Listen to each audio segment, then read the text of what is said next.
How to use Binize A2A adapter. Connect the adapter to the car through the USB cable. Open the phone's Bluetooth and find the device name. Connect that and you can enter to the Android Auto page automatically.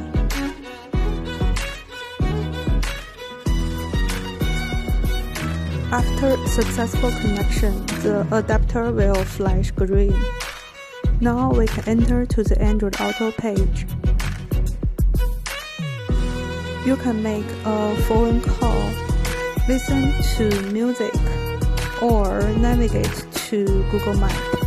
It's very convenient and help you get rid of the data lines permanently.